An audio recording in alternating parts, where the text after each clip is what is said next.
ಎಲ್ಲ ಒಂದು SLC ವಿದ್ಯಾರ್ಥಿಗಳಿಗೆ ಟ್ರೂಸಿಕ್ ಅಫಿಷಿಯಲ್ ಚಾನಲ್ಗೆ ಸ್ವಾಗತ. ನಾನು ಚೇತನ್ CK.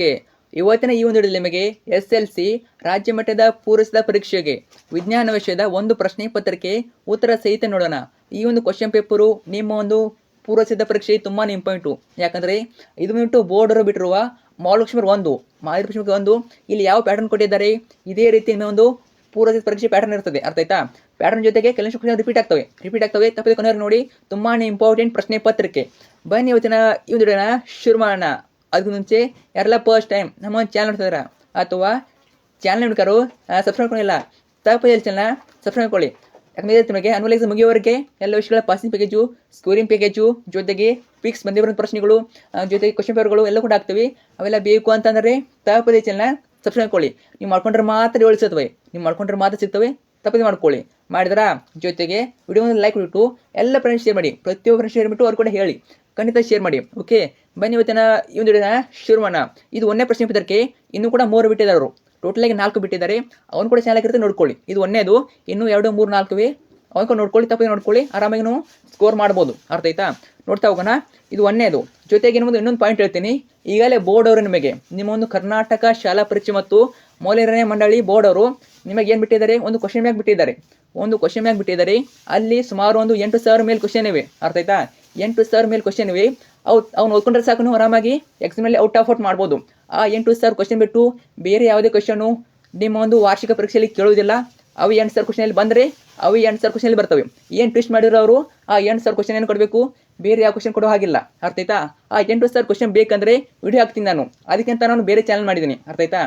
ಅದಕ್ಕಿಂತ ಒಂದು ಬೇರೆ ಚಾನಲ್ ಮಾಡಿದ್ದೀನಿ, ಟ್ರೂಸಿಕ್ ಎಜುಕೇಷನ್ ಅಂತ. ಆ ಚಾನಲ್ ಲಿಂಕನ್ನು ಇದೇ ವಿಡಿಯೋದ ಕೆಳಗೆ ಕೊಟ್ಟಿರ್ತೀನಿ ಅಥವಾ ವಿಡಿಯೋದ ಕಮೆಂಟ್ಸಲ್ಲಿ ಕೊಟ್ಟಿರ್ತೀನಿ. ಒಟ್ಟಿನಲ್ಲಿ ಇರ್ತದೆ ಕೆಳಗಡೆ. ಅಲ್ಲಿ ಕ್ಲಿಕ್ ಮಾಡಿಬಿಟ್ಟು ಆ ಚಾನಲ್ನ ಸಬ್ಸ್ಕ್ರೈಬ್ ಮಾಡ್ಕೊಳ್ಳಿ. ನೆಕ್ಸ್ಟ್ ನಿಮಗೆ ಎಲ್ಲ ಕ್ವಶನ್ಗಳು ಅದೇ ಒಂದು ಚಾನಲ್ ಆಗ್ತವೆ. ಅರ್ಥ ಆಯ್ತಾ? ಇನ್ನೂ ಯಾರು ಸಬ್ಸ್ಕ್ರೈಬ್ ಮಾಡ್ಕೊಂಡಿಲ್ಲ ತಪ್ಪದೆ ಚಾನಲ್ನ ಸಬ್ಸ್ಕ್ರೈಬ್ ಮಾಡ್ಕೊಳ್ಳಿ. ಇದೇ ವಿಡಿಯೋಗಳಲ್ಲಿ ಲಿಂಕ್ ಇರ್ತದೆ ಆ ಚಾನಲ್ದು, ತಪ್ಪದೆ ಮಾಡ್ಕೊಳ್ಳಿ. ಕಮೆಂಟ್ ಬಾಕ್ಸಲ್ಲಿ ಲಿಂಕ್ ಇರ್ತದೆ, ಕ್ಲಿಕ್ ಮಾಡಿಬಿಟ್ಟು ಸಬ್ಸ್ಕ್ರೈಬ್ ಮಾಡ್ಕೊಳ್ಳಿ. ನೆಕ್ಸ್ಟ್ 8,000 ಕ್ವಶನ್ಗಳು ಅಲ್ಲೇ ಆಗ್ತೇನೆ.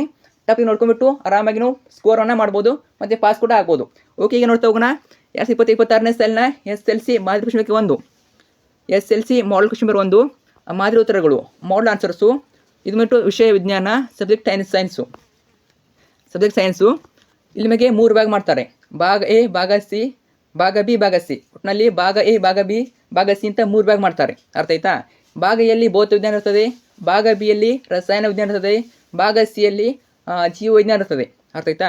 ಭಾಗ A ಯಲ್ಲಿ ನಿಮಗೆ 2 ಮಲ್ಟಿಪಲ್ ಇರ್ತವೆ. ಭಾಗ A ಯಲ್ಲಿ ನಿಮಗೆ ಭೌತ ವಿಜ್ಞಾನದಲ್ಲಿ 2 ಮಲ್ಟಿಪಲ್ ಇರ್ತವೆ. ನೋಡ್ತಾ ಹೋಗೋಣ. ಮೊದಲು ಬರುವಂಥದ್ದು ಯಾವುದು? ಭಾಗ A ಭೌತ ವಿಜ್ಞಾನ. ಒಂದನೇದಾಗಿ ಬಹು ಆಯ್ಕೆ ಪ್ರಶ್ನೆ ಇರ್ತವೆ 2 ಬಹು ಆಯ್ಕೆ ಪ್ರಶ್ನೆಗಳು. ಒಂದೇದು ನೋಡಿ, ಬಹು ಆಯ್ಕೆ ಪ್ರಶ್ನೆಗಳು. ಒಂದೇ ಕ್ವಶನ್ನು, ವಿಭವಾಂತರ SI ಏಕಮಾನ ಯಾವುದಾಗ್ತದೆ? ಸರಿ ಉತ್ತರ ಆಪ್ಷನ್ A ವೋಲ್ಟ್ ಆಗ್ತದೆ.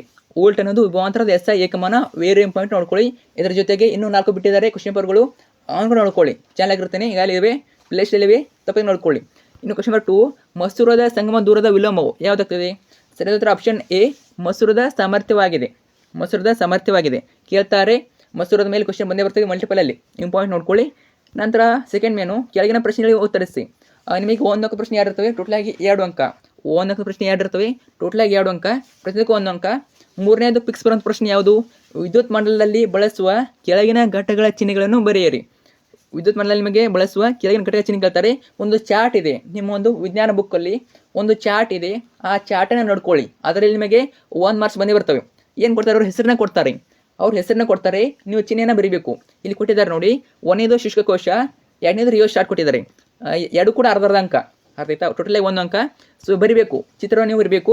ತುಂಬಾ ಈಸಿವೆ, ನೋಡ್ಕೊಳ್ಳಿ. ಚಾರ್ಟ್ ಇದೆ, ಆ ಚಾರ್ಟಲ್ಲಿ ಕ್ವಶನ್ ಬರ್ತವೆ. ನಂತರ ಕ್ವಶನ್ ನಂಬರ್ 4, ಕೆಳಗಿನ ಚಿತ್ರವನ್ನು ಗಮನಿಸಿ. ಸ್ವಿಚ್ ಅನ್ನು ಮುಚ್ಚಿದಾಗ ಸೊಲೆನಾಯ್ಡ್ನ B ತುದಿಯು ದಂಡಕಾಂತದ N ತುದಿಯನ್ನು ಆಕರ್ಷಿಸುವುದೇ? ಉತ್ತರವನ್ನು ಸ್ಪಷ್ಟಪಡಿಸಿ ಕೇಳಿದರೆ ಉತ್ತರ ನೋಡಿ, ಇಲ್ಲ, ವಿಕರ್ಷಿಸುತ್ತದೆ. ಸ್ವಿಚ್ ಅನ್ನು ಮುಚ್ಚಿದಾಗ ಸೊಲೆನಾಯ್ಡ್ನ B ತುದಿಯು N ಧ್ರುವದಂತೆ ವರ್ತಿಸುತ್ತದೆ. ಆದ್ದರಿಂದ ಸಜಾತಿಯ ಧ್ರುವಗಳು ವಿಕರ್ಷಿಸುತ್ತವೆ. ಈಗ ಅಲ್ಲಿ ಚಾನಲ್ ನಿಮಗೆ ಇನ್ನೊಂದು ಪಾಯಿಂಟ್ ಹೇಳ್ತೀನಿ. ನಿಮ್ಮ ಪಾಸಿಂಗ್ ಪೇಜ್ ಹಾಕಿದ್ದೀನಿ ನೋಡಿ, 40+ ಫಿಕ್ಸ್ ಬರೋ ಕ್ವಶನ್ ಹಾಕಿದ್ದೀನಿ. ಅವನು ತಪ್ಪದೆ ನೋಡ್ಕೊಳ್ಳಿ. ಅವೇ ಕ್ವಶನ್ಸ್ ನಿಮ್ಮ ಒಂದು ಪೂರೈಸಿದ ಪರೀಕ್ಷೆಗೆ ಮತ್ತು ಅನ್ವಲ್ ಎಕ್ಸಾಮ್ ಬರ್ತವೆ. ಈಗ ಅಲ್ಲಿ ಹಾಕಿದ್ದೀನಿ ನೋಡಿ, ನಿನ್ನೆ ತಾನೇ ಹಾಕಿದ್ದೀನಿ ಅಥವಾ ಇವತ್ತು ಹಾಕಿರ್ತೀನಿ, ನೋಡ್ಕೊಳ್ಳಿ. ಸೊ 40+ ಅಂಕಗಳು ಅಲ್ಲಿಂದ ಬರ್ತವೆ. ತಪ್ಪದೆ ನೋಡ್ಕೊಳ್ಳಿ. ತುಂಬ ಜನ ಸೈನ್ಸ್ ಟಫ್ ಅಂತೀರಾ, ಸೊ ನೋಡ್ಕೊಳ್ಳಿ, ಆರಾಮಾಗಿ ಪಾಸ್ ಆಗ್ಬೋದು, ಸ್ಕೋರ್ ಕೂಡ ಮಾಡ್ಬೋದು. ಹಾಕಿರ್ತೀನಿ ಚಾನಲಲ್ಲಿ. ಜೊತೆಗೆ ನಿಮಗೆ ಕ್ವಶನ್ ಬ್ಯಾಂಕ್ ಬೇಕು ಅನ್ನೋರು ನಮ್ಮ ಒಂದು ಹೊಸ ಚಾನಲ್ನ ಸಬ್ಸ್ಕ್ರೈಬ್ ಇಟ್ಕೊಳ್ಳಿ. ಲಿಂಕು ಕೆಳಗಡೆ ಕೊಟ್ಟಿರ್ತೀವಿ. ನೆಕ್ಸ್ಟ್ ಹೋಗೋಣ. 3rd ಮೇನು, ಕೆಳಗಿನ ಪ್ರಶ್ನೆ ಉತ್ತರಿಸಿ. ಇವು ಬಂದ್ಬಿಟ್ಟು 2 ಅಂಕದ ಪ್ರಶ್ನೆಗಳು 3 ಇರ್ತವೆ, ಟೋಟಲ್ 6 ಮಾರ್ಕ್ಸು. ಸ್ವಲ್ಪ ಫಾಸ್ಟ್ ಆಗ್ಬೋದು, ವಿಡಿಯೋನ ಪಾಸ್ ಮಾಡಿಟ್ಟು ಆನ್ಸರ್ ನೋಡ್ಕೊಳ್ಳಿ. ಸೊ ಕಂಪ್ಲೀಟ್ ಕ್ವಶನ್ ಪೇಪರ್ ಇದೊಂದು ನೋಡಿ ಕೊಡಬೇಕು, ಅರ್ಥ ಆಯ್ತಾ? ಸೊ ಕಂಪ್ಲೀಟ್ ಇದೊಂದು ವಿಡಿಯೋದಲ್ಲಿ ಹೇಳಬೇಕು, ತಪ್ಪದೇನು ಪಾಸ್ ಮಾಡಿ ಓದ್ಕೊಳ್ಳಿ. ಇನ್ನು ಕ್ವಶನ್ ನಂಬರ್ 5, ಗೃಹ ಬಳಕೆಯ ವಿದ್ಯುತ್ ಮಂಡಲದಲ್ಲಿ ಓವರ್ಲೋಡ್ ತಪ್ಪಿಸಲು ಯಾವ ಮುನ್ನೆಚ್ಚರಿಕೆ ಕ್ರಮಗಳನ್ನು ತೆಗೆದುಕೊಳ್ಳಬೇಕು? ಉತ್ತರ ನೋಡಿ, ಇವೆಲ್ಲ ಪಾಯಿಂಟ್ಸ್ ಇರಬೇಕು. ವಿದ್ಯುತ್ ಮಂಡಲದಲ್ಲಿ ಸಜೀವ ಮತ್ತು ತಟಸ್ಥ ತಂತಿಗಳು ನೇರ ಸಂಪರ್ಕಕ್ಕೆ ಬರಬಾರದು. ತಂತಿಗಳ ಮೇಲಿನ ಅವಾಹಕ ಹೊದಿಕೆ ಹಾನಿಯಾಗಬಾರದು. ಇನ್ನು ವಿದ್ಯುತ್ ಉಪಕರಣಗಳಲ್ಲಿ ದೋಷವಿರಬಾರದು. ಹಲವು ಉಪಕರಣಗಳನ್ನು ಒಂದೇ ಸಾಕೆಟ್ಗೆ ಜೋಡಿಸಬಾರದು. ವಿದ್ಯುತ್ ಮಂಡಲದಲ್ಲಿ ಸೂಕ್ತ ದರದ ಫ್ಯೂಸ್ ಬಳಸುವುದು. ಯಾವ್ದಾದ್ರು 4 ನಂಬರ್ ನಿಮಗೆ ಎಷ್ಟು ಕೊಡ್ತಾರೆ? 2 ಅಂಕ ಕೊಡ್ತಾರೆ. ಯಾವ್ದಾದ್ರು 4, ಪ್ರತಿ ಪಾಯಿಂಟ್ಗೆ ನಿಮಗೆ ಅರ್ಧ ಅಂಕ ಇರ್ತದೆ, ಅರ್ಧ ಮಾರ್ಕ್ಸ್ ಇರ್ತದೆ ಪ್ರತಿ ಪಾಯಿಂಟ್ಗೆ. ನಂತರ 6ನೇ ಪ್ರಶ್ನೆ, ವಾಹಕ ಒಂದು ರೋಧವು ಅವಲಂಬಿಸಿರುವ ಅಂಶಗಳು ಕೇಳಿದರೆ ವೇರಿಯಂ ಪಾಯಿಂಟು ಒಂದು 4 ಇರಬೇಕು.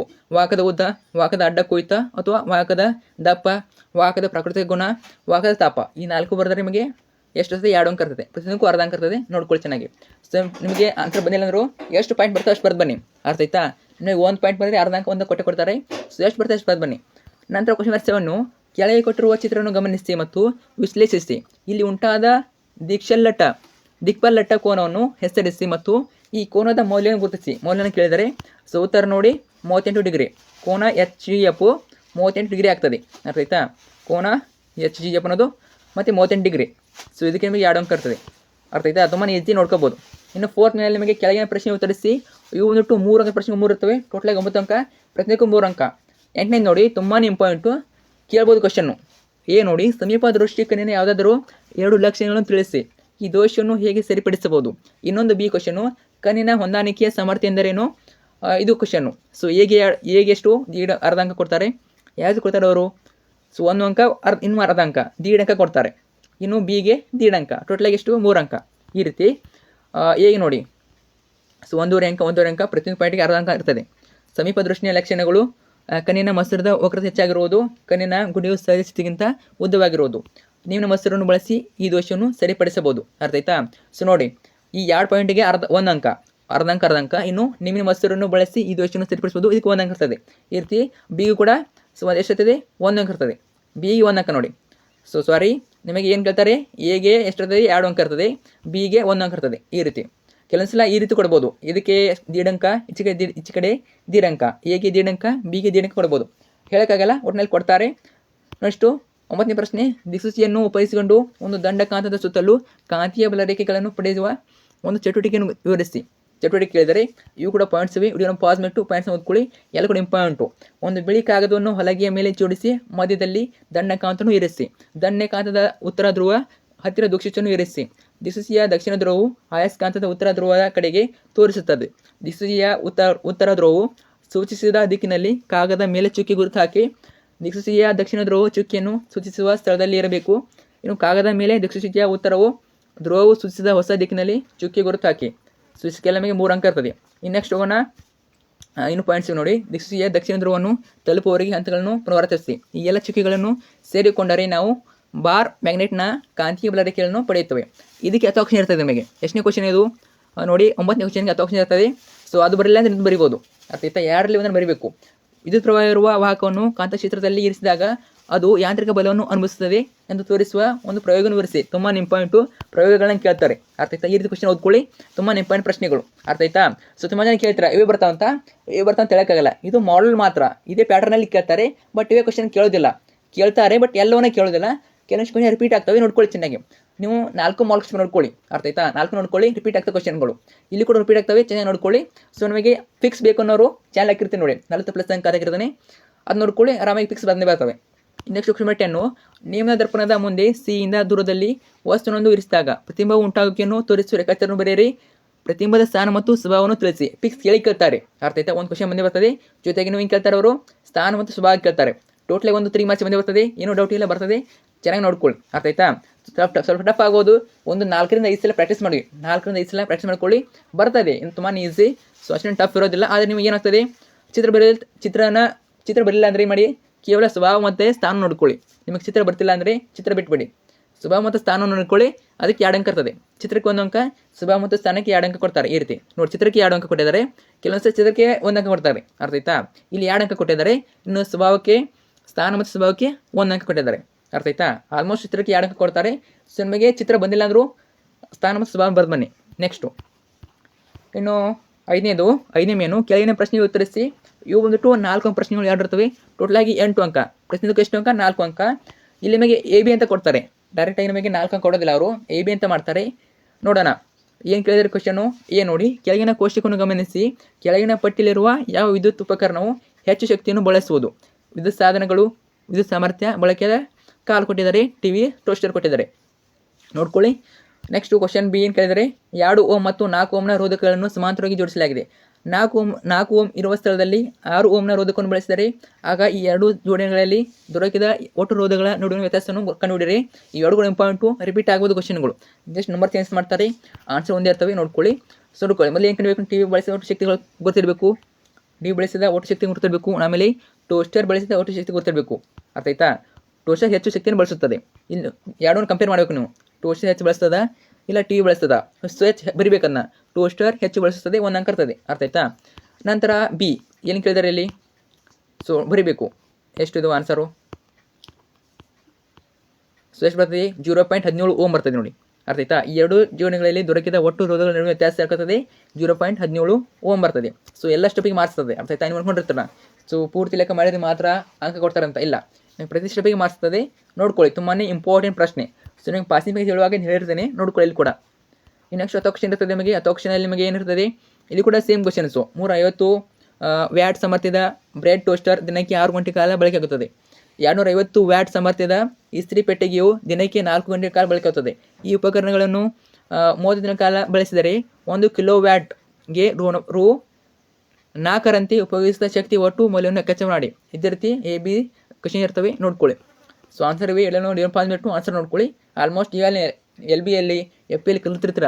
ಅರ್ಥ ಆಯ್ತಾ. ಅದೇ ರೀತಿ ಕ್ವಶನ್ಗಳು ನಾನು ಟಫ್ ಇರೋದಿಲ್ಲ, ಬಿಡಿಸ್ಬೋದು. ಸೊ ನಿಮಗೆ ಪಾಸಿಂಗ್ ಪೇಜ್ ಹೇಳುವಾಗ ಯಾವೆಲ್ಲ ಇಂಪಾರ್ಟೆಂಟ್ ಇರ್ತಾನೆ ಅವನು ತಪ್ಪದೆ ನೋಡ್ಕೊಳ್ಳಿ. ಸೊ 40% ಅಂಕ ಅಂತ ಹಾಕಿರ್ತೀವಿ ವಿಡಿಯೋ, ನೋಡ್ಕೊಳ್ಳಿ ಅದನ್ನ, ಉತ್ತರವೇ ನೋಡ್ಕೊಳ್ಳಿ. ಸೊ ನೆಕ್ಸ್ಟ್ ನಾವು ಡೈರೆಕ್ಟಾಗಿ ಭಾಗ ಬಿಗೆ ಹೋಗೋಣ. ಓಕೆ, ಇದು ಭಾಗ ಬಿ ಬರ್ತದೆ. ಭಾಗ ಬಿಯಲ್ಲಿ ನಿಮಗೆ ಏನಿರ್ತದೆ ಅಂದರೆ ರಸಾಯನ ವಿಜ್ಞಾನ ಇರ್ತದೆ, ಕೆಮಿಸ್ಟ್ರಿ ಇರ್ತದೆ, ರಸಾಯನ ವಿಜ್ಞಾನ. ಸೊ ಭಾಗ ಎ ಆಯಿತು, ಭಾಗ ಬಿ ಇದು. ಇನ್ನು ಭಾಗ ಸಿ ಒಂದಿದೆ, ಜೀವ ವಿಜ್ಞಾನ. ಇದು ಭಾಗ ಬಿ ರಸಾಯನ ವಿಜ್ಞಾನ. ಇಲ್ಲಿ ನಿಮಗೆ 3 ಮಲ್ಟಿಪಲ್ ಇರ್ತವೆ, 3 ಮಲ್ಟಿಪಲ್ ಚಾಯ್ಸ್ ಇರ್ತವೆ. 13ನೇದು ಹಿತ್ತಾಳೆಯಲ್ಲಿರುವ ಘಟಕಗಳ ಲೋಹಗಳು ಯಾವುದಾಗ್ತದೆ? ಸರಿಯಾದ ಉತ್ತರ ಆಪ್ಷನ್ ಎ, ತಾಮ್ರ ಮತ್ತು ಸತ್ತು ಅನ್ನೋದು ಹಿತ್ತಾಳೆಯಲ್ಲಿರುವ ಘಟಕದ ಲೋಹಗಳಾಗ್ತವೆ. ಇನ್ನು 14ನೇ ನೋಡಿ, ಸ್ವಲ್ಪ ಕ್ವಶನ್ ನೋಡಿ ಯಾರು ಕೊಟ್ಟಿದ್ದಾರೆ. ವಾಯು ದ್ರಾವಣ ಕೊಟ್ಟಿದ್ದಾರೆ, KL ದ್ರಾವಣ ಕೊಟ್ಟಿದ್ದಾರೆ. ವಾಯು ದ್ರಾವಣ, KL ದ್ರಾವಣ. ಕ್ವಶನ್ ಏನು ಕೇಳಿದ್ದಾರೆ ನೋಡಿ. ಮೇಲೆ ಚಿತ್ರದಲ್ಲಿ ವ್ಯಕ್ತಗೊಂಡಿರುವ ಪ್ರಯೋಗವನ್ನು ವಿಶ್ಲೇಷಿಸಿ. ವಾಯು ದ್ರಾವಣವು KL ದ್ರಾವಣದೊಂದಿಗೆ ವರ್ತಿಸಿ ನೀಡುವ ಹಳದಿ ಬಣ್ಣದ ಪ್ರಕ್ಷೇಪ ಮತ್ತು ಇಲ್ಲಿ ಉಂಟಾಗುವ ಮತ್ತೊಂದು ಉತ್ಪನ್ನ ಅನುಸೂತ್ರಗಳ ಕ್ರಮವಾಗಿ ಅನುಸೂತ್ರ ಕೇಳಿದರೆ ಯಾವುದಾಗ್ಬೋದು? ABC, D. ಗೆಸ್ ಮಾಡಿ ನೋಡೋಣ. ಸರಿಯಾದ ಉತ್ತರ ಆಪ್ಷನ್ ಏನಾಗ್ತದೆ? ಆಪ್ಷನ್ ಬಿ ಆಗ್ತದೆ. PbL2 ಮತ್ತು KnO3 ಬರ್ತದೆ. ಅರ್ಥ ಆಯ್ತಾ. ಇನ್ನು 15ನೇ ಪ್ರಶ್ನೆ, ದೊಡ್ಡ ಅಣುಗಳನ್ನು ಉಂಟು ಮಾಡಲು ಕಾರಣವಾಗುವ ಕಾರ್ಬನ್ ಗುಣ ಯಾವುದಾಗ್ತದೆ? ಸರಿಯಾದ ಉತ್ತರ ಆಪ್ಷನ್ ಬಿ, ಕೆಟ್ನೀಕರಣ ಆಗ್ತದೆ. ನೋಡ್ಕೊಳ್ಳಲು ಕೂಡ. ನೆಕ್ಸ್ಟು ಕೆಳಗಿನ ಪ್ರಶ್ನೆ ಉತ್ತರಿಸಿ. ಇವು ಬಂದ್ಬಿಟ್ಟು 1 ಅಂಕ ಪ್ರಶ್ನೆಗಳು 3 ಇರ್ತವೆ. ಟೋಟಲಾಗಿ 3 ಅಂಕ, ಪ್ರತಿಯೊಂದಕ್ಕೂ 1 ಅಂಕ. 16ನೇದು, ನೀಲಿ ಲಿಟ್ಮಸ್ ಕಾಗದವನ್ನು ಉಪಯೋಗಿಸಿ ಪ್ರತ್ಯಾಮ್ಲವನ್ನು ಹೇಗೆ ಪತ್ತೆ ಹಚ್ಚುವಿರಿ? ಉತ್ತರ ನೋಡಿ.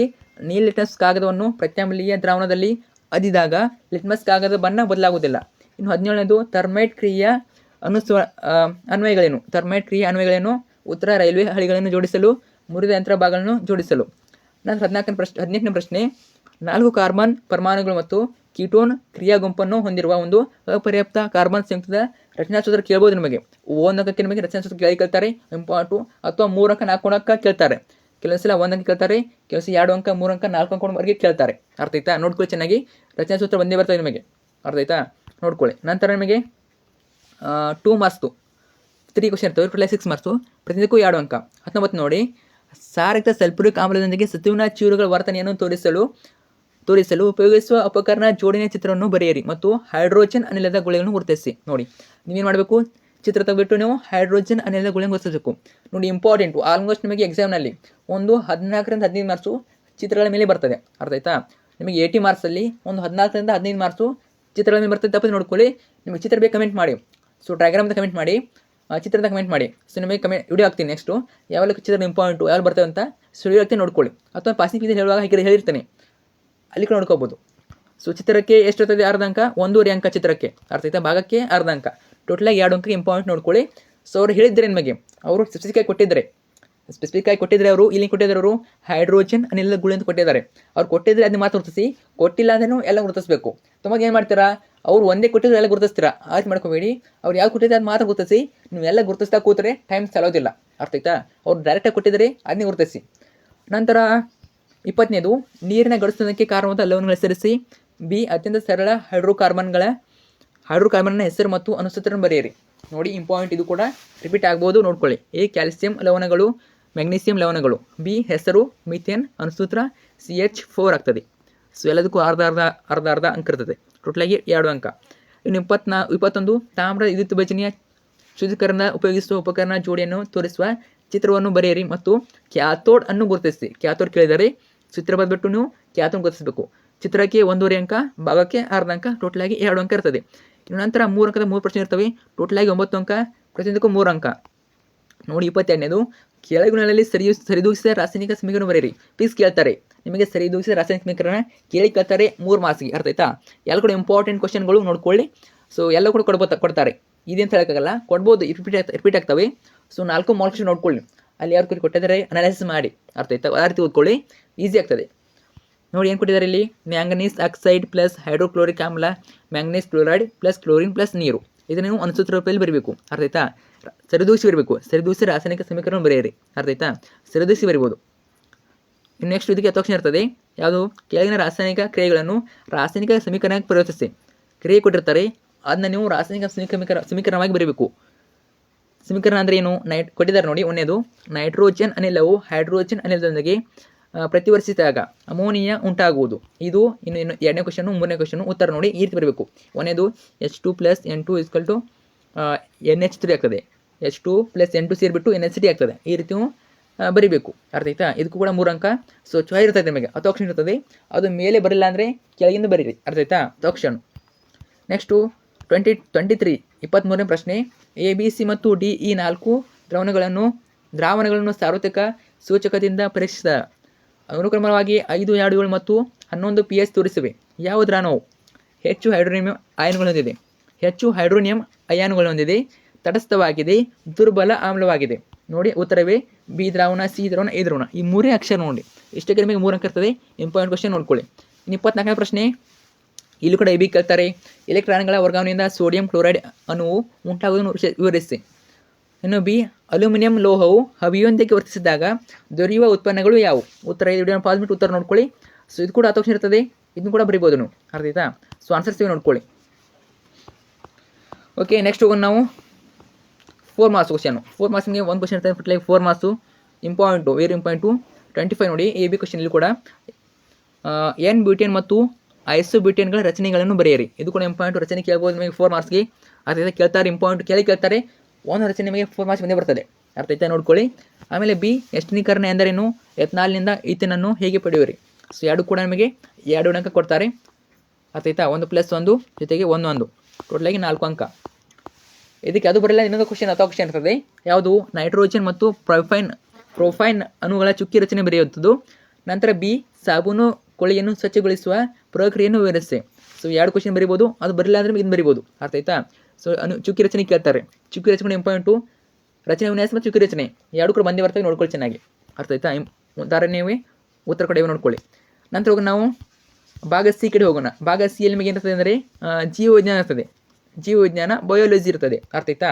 ಸೊ ಭಾಗ ಎ ಆಯಿತು, ಭಾಗ ಬಿ ಆಯಿತು, ಲಾಸ್ಟ್ ಭಾಗ ಸಿ ಜೀವವಿಜ್ಞಾನ ಇಂಪಾರ್ಟೆಂಟು. ಇದು ಕೂಡ ಸೊ ನೋಡಿ, ನೀವು ಅನ್ಕೊಡ್ತೀರಾ ಭಾಗ ಎ ಯಲ್ಲಿ ಭಾಗ ಬಿ ಯಲ್ಲಿ ಟೈಮ್ ಸ್ಪೆಂಡ್ ಮಾಡ್ತೀರಾ ನೀವು, ಆದರೆ ಭಾಗ ಸಿ ಬಿಟ್ಟು ಬರ್ತೀರಾ. ನೋಡಿ, ಭಾಗ ಎ ಭಾಗ ಬಿಗಿಂತ ಭಾಗ ಸಿ ತುಂಬಾ ಈಸಿ, ಯಾಕಂದರೆ ನಿಮ್ಮ ದಿನನಿತ್ಯ ಚಟುವಟಿಕೆಗಳ ಮೇಲೆ ಇರ್ತದೆ ಇದೆಲ್ಲ, ಅರ್ಥ ಆಯ್ತಾ? ಭಾಗ ಸಿ ನೀವೆಲ್ಲ ಈಗ ಓದಿರ್ತೀರ ಅದಿರ್ತದೆ. ಸೊ ಭಾಗ ಸಿ ಬಿಟ್ಟು ಬರ್ಕೋಬೇಡಿ, ಮೊದಲು ಭಾಗ ಸಿ ಬರ್ತಿದ್ರೆ ಅದನ್ನ ಬರೀರಿ, ಅರ್ಥ ಆಯ್ತಾ? ತುಂಬಾ ಈಸಿ ಇರ್ತವೆ. 3 ಮಾರ್ಕ್ಸ್ ಇರ್ತವೆ, ಒಂದೇ ಮೇಲೆ ನಿಮಗೆ 3 ಮಲ್ಟಿಪ್ಲೈ ಇರ್ತವೆ.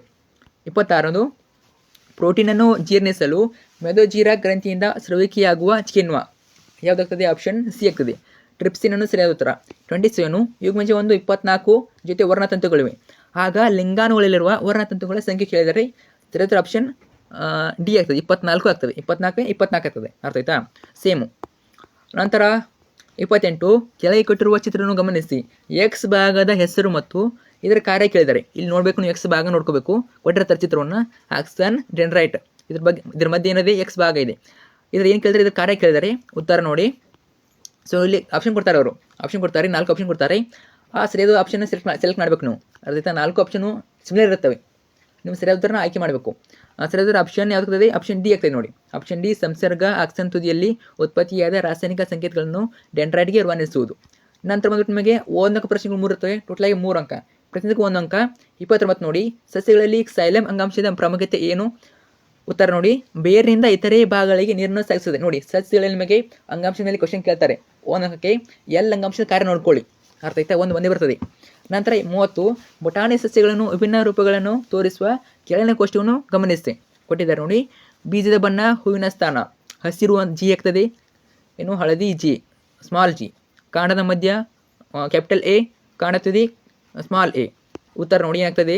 ಕ್ವಶನ್ ನೋಡಿ, ಹಸಿರು ಬೀಜ ಮತ್ತು ಕಾಂಡದ ತುದಿಯಲ್ಲಿ ಹೂವುಗಳನ್ನು ಹೊಂದಿರುವ ತಳಿ ಗುಣದ ಸೂಚಕವನ್ನು ಬರೆಯಿರಿ. ತುಂಬಾ easy. G G capital G G A ಬರ್ತದೆ, ಅಥವಾ ನೀವು capital G small G A A small A A ಬರೆದು ಸರಿಯಾದ ಉತ್ತರ. ಅರ್ಥ ಆಯ್ತಾ? 2ರಲ್ಲಿ 1 ಬರೆದರೆ 2 ಕೂಡ ಸರಿಯಾದ ಉತ್ತರ ಆಗಿರ್ತದೆ. ಅಂದರೆ 31, ಅಮೀಬಾದಲ್ಲಿ ದ್ವಿವಿಧರಣವು ಹೈಡ್ರಾದಲ್ಲಿನ ಮಗುವಿಗಿಂತ ಹೇಗೆ ಭಿನ್ನವಾಗಿದೆ?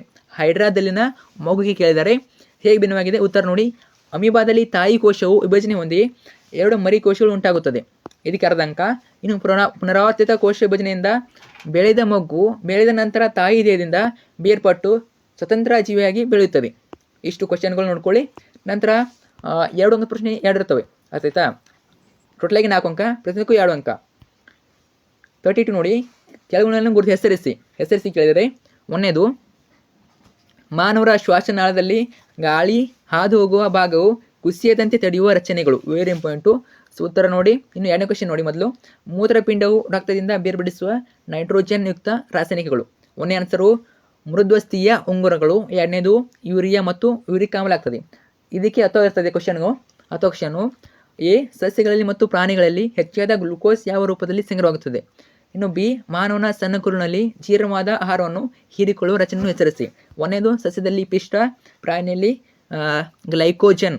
ಇನ್ನು 2ನೇದು ವಿಲ್ಲೈ ಆಗ್ತದೆ, ವಿಲ್ಲೈ ಸರಿಯಾದ ಉತ್ತರ. ನಂತರ 33, ಬೆಳೆಯುತ್ತಿರುವ ಸಸ್ಯದ ಕಾಂಡವು ಬೆಳಗಿನ ಕಡೆಗೆ ಏಕೆ ಬಾಗುತ್ತದೆ ವಿವರಿಸಿ. Very important. ಉತ್ತರ ನೋಡಿ, ಬೆಳೆಯುವ ಸಸ್ಯಗಳು ಬೆಳಕನ್ನು ಗ್ರಹಿಸಿದಾಗ ಅದರ ಕಾಂಡದ ತುದಿಯಲ್ಲಿ ಜೀವಕೋಶಗಳು ಆಕ್ಸಿನ್ ಎಂಬ ಹಾರ್ಮೋನನ್ನು ಸಂಶ್ಲೇಷಿಸುತ್ತವೆ. ಇನ್ನು ಬಿ, 2ನೇ ಕ್ವಶನು. ಸೊ 2ನೇ ಪಾಯಿಂಟು, ಬೆಳಕು ಸಸ್ಯದ ಒಂದು ಬದಿಯಿಂದ ಅಥವಾ ತುದಿಯಿಂದ ನೆರಳಿನ ಬದಿಗೆ ಹರಡಿದಾಗ ಕಾಂಡದಲ್ಲಿರುವ ಜೀವಕೋಶಗಳು ಉದ್ದವಾಗಿ ಬೆಳೆಯಲು ಪ್ರಾರಂಭಿಸುತ್ತವೆ. ಇದರಿಂದಾಗಿ ಸಸ್ಯವು ಬೆಳಕಿನ ಕಡೆಗೆ ಬಾಗಿಂತೆ ಕಾಣುತ್ತದೆ. ಇದಕ್ಕೆ ಅಥವಾ ಇರ್ತದೆ. ಯಾವ ಕ್ವಶನ್ನು? ಕೇಂದ್ರ ನರಹುವೆ ಮತ್ತು ಪರಿಧಿ ನರಹುಗಳ ನಡುವಿನ ಯಾವುದಾದ್ರೂ 2 ವ್ಯತ್ಯಾಸಗಳನ್ನು ಬರೆಯಿರಿ. ವ್ಯತ್ಯಾಸ ನೋಡ್ಕೊಳ್ಳಿ. ವ್ಯತ್ಯಾಸ ಬರ್ಬೋದು ನಿಮಗೆ ಎಲ್ಲ ಮೇನ್ಗಳಲ್ಲಿ ಇಂಪಾರ್ಟೆಂಟ್ ವ್ಯತ್ಯಾಸಗಳು ನೋಡ್ಕೊಳ್ಳಿ. ಸೊ ಕೇಂದ್ರ ನರಹುವ, ಪರಿಧಿ ನರಹುವೆ ವ್ಯತ್ಯಾಸ ಇರಬೇಕು. ಒಂದು 2 ಬರೆದ್ರೆ ಸಾಕು, ಇಂಪಾರ್ಟೆಂಟ್ ನೋಡ್ಕೊಳ್ಳಿ. ನಂತರ 3 ಮಾರ್ಕ್ಸ್ 3 ಇರ್ತವೆ, ಟೋಟಲಾಗಿ 9 ಮಾರ್ಕ್ಸು, ಪ್ರತಿಯೊಂದಕ್ಕೂ 3 ಅಂಕ. ಸೊ ಇಲ್ಲಿ ಕೂಡ ಎ ಬಿ ಅಂತ ಕೇಳ್ತಾರೆ. ಅರ್ಥ ಆಯ್ತಾ? 34 ನೋಡಿ, ಎ, ಓಜೋನ್ ಪದರವು ಭೂಮಿಯ ಮೇಲಿರುವ ಜೀವಿಗಳಿಗೆ ವರದಾನವಾಗಿದೆ, ಸಮರ್ಥಿಸಿ. ಇನ್ನು ಬಿ, ಒಂದು ಆಹಾರ ಸರಪಳಿಯಲ್ಲಿ ಯಾವ ಪೋಷಣಾಂಶದ ಜೀವಿಗಳು ಜೈವಿಕ ಸಂವರ್ಧನೆಯಿಂದ ಹೆಚ್ಚು ತೊಂದರೆ ಒಳಗಾಗುತ್ತವೆ, ಏಕೆ? ಉತ್ತರಗಳಿವೆ. ವಿಡಿಯೋನ ಪಾಸ್ ಮಾಡಿ ಉತ್ತರ ನೋಡ್ಕೊಳ್ಳಿ. ಸೊ ನಾನು ಮೇನ್ ಕ್ವಶನ್ ಹೇಳ್ತಾ ಹೋಗ್ತೀನಿ. ಅರ್ಥ ಆಯ್ತಾ?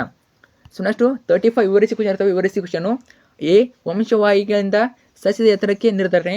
ಬಿ, ಮಾನವರಲ್ಲಿ ಗಂಡು ಮಗುವಿನ ಲಿಂಗ ನಿರ್ಧರಣೆ. ಸೊ 2 ಕೂಡ ಕ್ವಶನ್ ಇರ್ತವೆ, ನೋಡ್ಕೊಳ್ಳಿ. ಇಂಪಾರ್ಟೆಂಟು, ರಿಪೀಟ್ ಆಗ್ಬೋದು. ಉತ್ತರವೇ ನೋಡ್ಕೊಳ್ಳಿ. ಸೊ 2 ಉತ್ತರವೇ. ನಂತರ ಸೊ ಇದು ಕೂಡ ಕ್ವಶನ್ಗೂ ಆನ್ಸರ್ ಇದೆ, ನೋಡ್ಕೊಳ್ಳಿ. ಸೊ ನಂತರ ಇದಕ್ಕೆ ಕ್ವಶನ್ ಇರ್ತದೆ. ಕ್ವಶನ್ನು, ಕೆಂಪು ಹೂವು ಬಿಡುವ ಬಟಾಣಿ ಸಸ್ಯವನ್ನು RR, ಬಿಳಿ ಹೂವು ಬಿಡುವ ಬಟಾಣಿ ಸಸ್ಯದೊಂದಿಗೆ RR ಸ್ಮಾಲ್ RR ಸಂಕಲನಗೊಳಿಸಿದೆ. F2 ಪೀಳಿಗೆಯಲ್ಲಿ ದೊರೆತ ಫಲಿತಾಂಶಗಳನ್ನು ತೋರಿಸುವ ಚೆಕ್ಕರ್ ಬೋರ್ಡ್ ಬರೆಯಿರಿ. F2 ಪೀಳಿಗೆಯಲ್ಲಿ ದೊರೆತ ಸಸ್ಯಗಳ ವ್ಯಕ್ತರೂಪ ಅನುಪಾತ ಮತ್ತು ಜಿ ನಮೂನೆ ಅನುಪಾತ ಬರೆಯಿರಿ. ಚೆಕ್ಕರ್ ಬೋರ್ಡ್ ಕೇಳ್ತಾರೆ ನಿಮಗೆ, ಇಂಪಾರ್ಟೆಂಟು, ಪಿಕ್ಸ್ ಕೇಳ್ತಾರೆ. 3 ಮಾರ್ಕ್ಸ್ಗೆ ಚೆಕ್ಕರ್ ಬೋರ್ಡ್ ಬಂದೇ ಬರ್ತದೆ, ನೋಡ್ಕೊಳ್ಳಿ ಚೆನ್ನಾಗಿ. ಅರ್ಥ ಆಯ್ತಾ? ಲಿಂಗಾಣುಗಳು RR, ಸೊ ಕ್ಯಾಪಿಟಲ್ ಸ್ಮಾಲ್ ಕರೆಕ್ಟಾಗಿ ನೋಡ್ಕೊಳ್ಳಿ. ಮತ್ತು ವ್ಯಕ್ತರೂಪ ಅನುಪಾತ, ಜಿ ನಮೂನೆ ಅನುಪಾತ ಬರಿಬೇಕು. ವ್ಯಕ್ತರೂಪ ಅನುಪಾತಕ್ಕೆ ಅರ್ಧ ಅಂಕ, ಜಿ ನಮೂನೆ ಅನುಪಾತಕ್ಕೆ ಅರ್ಧ ಅಂಕ ಇರ್ತದೆ. ಅರ್ಥ ಆಯ್ತಾ? ಇದಕ್ಕೆ ಚೆಕ್ಕರ್ ಬೋರ್ಡ್ಗೆ 2 ಅಂಕ ಇರ್ತದೆ. ಅರ್ಥ ಆಯ್ತಾ? ಅರ್ಧ ಅಂಕ ಇರ್ತದೆ, ಟೋಟಲಾಗಿ 3 ಅಂಕ ಇರ್ತದೆ. ಚೆಕ್ಕರ್ ಬೋರ್ಡ್ಗೆ 2 ಅಂಕ, ಏನು ಕೇಳಿದರೆ ವ್ಯಕ್ತರೂಪ ಅನುಪಾತಕ್ಕೆ ಅರ್ಧ ಅಂಕ, ಜಿ ನಮೂನೆ ಅನುಪಾತಕ್ಕೆ ಅರ್ಧ ಅಂಕ, ಟೋಟಲಾಗಿ 3 ಅಂಕ. 36 ಮಾನವರಲ್ಲಿ ಕೆಳಗಿನ ಕಾರ್ಯಗಳನ್ನು ನಿರ್ವಹಿಸುವ ಹಾರ್ಮೋನ್ಗಳನ್ನು ಹೆಸರಿಸಿ. ಪಿಕ್ಸ್ ಕೇಳ್ತಾರೆ, ಹಾರ್ಮೋನ್ ಮೇಲೆ ಕ್ವಶನ್ ಕೇಳ್ತಾರೆ. 3 ಕೊಟ್ಟಿದ್ದಾರೆ ನೋಡಿ ಅಲ್ಲಿ. ರಕ್ತದಲ್ಲಿ ಸಕ್ಕರೆ ಮಟ್ಟವನ್ನು ನಿಯಂತ್ರಿಸುವುದು. 2ನೇದು ತುರ್ತು ಪರಿಸ್ಥಿತಿಯ ಸಂದರ್ಭಗಳನ್ನು ಎದುರಿಸಲು ದೇಹವನ್ನು ಸಿದ್ಧಗೊಳಿಸುವುದು. 3ನೇದು ಕೊಬ್ಬುಗಳು, ಪ್ರೋಟೀನ್ಗಳು ಮತ್ತು ಕಾರ್ಬೋಹೈಡ್ರೇಟ್ಗಳ ಚಯಾಪಚಯ ಕ್ರಿಯೆಯನ್ನು ನಿಲ್ಲಿಸಿತು. ಈ 3. 1ನೇದು ಇನ್ಸುಲಿನ್, 2ನೇದು ಅಡ್ರಿನಲಿನ್, ಮೂರನೇದು ಥೈರಾಕ್ಸಿನ್ ಆಗ್ತದೆ. ಮೂರುಗಳು ಇಂಪಾರ್ಟೆಂಟ್ ನೋಡ್ಕೊಳ್ಳಿ. ಒಟ್ಟಿನಲ್ಲಿ ನೋಡ್ಕೊಳ್ಳಿ, ಮಾನವನ ಕಾರ್ಯಗಳು ನೋಡ್ಕೊಳ್ಳಿ, ಅರ್ಥಾಯ್ತಾ, ಹಾರ್ಮೋನ್ಗಳ ಕಾರ್ಯಗಳು ನೋಡ್ಕೊಳ್ಳಿ. ನಂತರ ಕೆಳಗಿನ ಪ್ರಶ್ನೆ ಉತ್ತರಿಸಿ. ನಿಮಗೆ 4 ಅಂಕಗಳು 1% ಇರ್ತದೆ. 4 ಮಾರ್ಕ್ಸು. 37 ಮಾನವನ ಹೃದಯದ ಛೇದ ನೋಟವನ್ನು ತೋರಿಸುವ ಚಿತ್ರವನ್ನು ಬರೆಯಿರಿ. ಕೆಳಗಿನ ಭಾಗಗಳು ತೋರಿಸಿ ಸೆಪ್ಟಮ್ ಮತ್ತು ಬಲ್ಲ ಹೃತ್ಕಾರನ ಕೇಳಿದರೆ ನೋಡಿ, ನಿಮಗೆ ಮಾನವ ಹೃದಯ ಮತ್ತು ಮೆದುಳು ಈ ಎರಡರಲ್ಲಿ ಬಂದೇ ಬರ್ತದೆ. ಅರ್ಥಾಯ್ತಾ, ಇಂಪಾರ್ಟೆಂಟು. ಸೊ ಎರಡರಲ್ಲಿ ಒಂದು 4 ಮಾರ್ಕ್ಸಿಗೆ ಕೊಡ್ತಾರೆ, ನೋಡ್ಕೊಳ್ಳಿ. ಹೃದಯ ಮತ್ತು ಮೆದುಳು ಎರಡು ಕೂಡ ಇಂಪಾರ್ಟೆಂಟು. ಅರ್ಥಾಯ್ತಾ, ಬಲ ಹೃತ್ಕಾರನ ಸೆಪ್ಟಮ್ ಗುರುತಿಸಬೇಕು. ಚಿತ್ರಕ್ಕೆ 3 ಅಂಕ, ಭಾಗಗಳಿಗೆ 1 ಅಂಕ ಇರ್ತದೆ. ಅರ್ಥಾಯ್ತಾ. ಸೊ ನೆಕ್ಸ್ಟ್ ಲಾಸ್ಟ್ ಕ್ವಶನು 5 ಅಂಕದ 1 ಪ್ರಶ್ನೆ ಇರ್ತದೆ. 5 ಅಂಕದ 1 ಪ್ರಶ್ನೆ ಇರ್ತದೆ. ಟೋಟಲ್ 5 ಅಂಕ. ABC ಅಂತ 3 ಮಾಡ್ತಾರೆ. 38ನೇದು ಎ ಮಾನವರು ಸಾಮಾನ್ಯವಾಗಿ ಅನುಸರಿಸುವ ಗರ್ಭ ನಿರೋಧಕತೆಯ 3 ವಿಧಾನಗಳನ್ನು ಪಟ್ಟಿ ಮಾಡಿ. ಇನ್ನು ಬಿ ಮಾನವ ಪುರುಷ ಸಂತಾನೋತ್ಪತ್ತಿ ವ್ಯೂಹದಲ್ಲಿ ವೀರ್ಯನಾಳ ಮತ್ತು ಪ್ರೊಸ್ಟೇಟ್ ಗ್ರಂಥಿಯ ಕಾರ್ಯವೇನು. ಇನ್ನು ಸಿ ಋತುಚಕ್ರ ಹೇಗೆ ಉಂಟಾಗುತ್ತದೆ. ಋತುಚಕ್ರ ಕೇಳ್ತಾರೆ, ಇಂಪಾರ್ಟೆಂಟು. ಸೊ 2 ಮಾರ್ಕ್ಸ್ ಕೂಡ ಬರ್ಬೋದು. ವಿವರಿಸಿ. ಟೋಟಲಾಗಿ 5 ಅಂಕ ಕೇಳ್ತಾರೆ, ನೋಡ್ಕೊಳ್ಳಿ. ಎಲ್ಲ ಕೂಡ ಇಂಪಾರ್ಟೆಂಟು. ABC 3 ಕೂಡ ಉತ್ತರವೇ, ನೋಡ್ಕೊಳ್ಳಿ. ಇದು ಬರಲಿಲ್ಲ ಅಂದರೆ ಅತಕ್ಷಣ ಇರ್ತದೆ, ಇದು ಕೂಡ ಬರಿಬೋದು. ಇಲ್ಲಿ ಕೂಡ ABC ಅಂತ 3 ಕ್ವಶನ್ ಇರ್ತವೆ. ಸ್ವಕೀಯ ಮತ್ತು ಪರಕೀಯ ಪರಾಗಸ್ಪರ್ಶಿಗಳ ನಡುವಿನ ಯಾವ್ದಾದ್ರು 2 ವ್ಯತ್ಯಾಸಗಳನ್ನು ಬರೆಯಿರಿ. ಬಿ ನಿಷೇಚನದ ನಂತರ ಹೂವಿನಲ್ಲಾಗುವ ಬದಲಾವಣೆಗಳನ್ನು. ಸಿ ಕಾಯಿಲೆ ಸಂತಾನೋತ್ಪತ್ತಿಯ ಯಾವುದಾದ್ರು 4 ಅನುಕೂಲ ಬರೆಯಿರಿ. ಸೊ ಉತ್ತರವೇ ನೋಡ್ಕೊಳ್ಳಿ. ಸೊ ಎಲ್ಲ ಕೂಡ ಉತ್ತರವೇ. ಅರ್ಥ ಆಯ್ತಾ. ಸೊ ಇಷ್ಟು ಈ ಒಂದು ಪ್ರಶ್ನೆ ಪತ್ರಕ್ಕೆ ಈಗಾಗಲೇ ಚೆನ್ನಾಗಿರುತ್ತೆ ನೋಡಿ. ನಿಮಗೆ ಎಲ್ಲ ವಿಷಯಗಳ ಪಾಸಿಟಿವ್ ಹಾಕಿರ್ತೀನಿ. ಜೊತೆಗೆ ನಾಡಿಯುವ SLC ಪೂರ್ವಸಿದ್ಧ ಪರೀಕ್ಷೆಗೆ ಪ್ರಿಪರೇಟರಿ ಎಕ್ಸಾಮಿಗೆ ಕೂಡ ನಿಮಗೆ ಇಂಪಾರ್ಟೆನ್ಸ್ ಆಗಿರ್ತೀನಿ, ಪಾಸಿಟಿವ್ ಹಾಕಿರ್ತೀನಿ. ತಪ್ಪದೆ ನೋಡ್ಕೊಳ್ಳಿ. ಮತ್ತು ಹೊಸ ಚಾನಲ್ ನಿಮಗೆ 8,000 ಕ್ವಶನ್ ಬರ್ತವೆ. ಅದನ್ನು ಕೂಡ ಸಬ್ಸ್ಕ್ರೈಬ್ ಮಾಡ್ಕೊಳ್ಳಿ. ಲಿಂಕು ಕೆಳಗಿರುತ್ತದೆ. ಸಬ್ಸ್ಕ್ರೈಬ್ ಇಟ್ಕೊಳ್ಳಿ, ಹೆಲ್ಪ್ ಆಗ್ತದೆ. Thank you so much.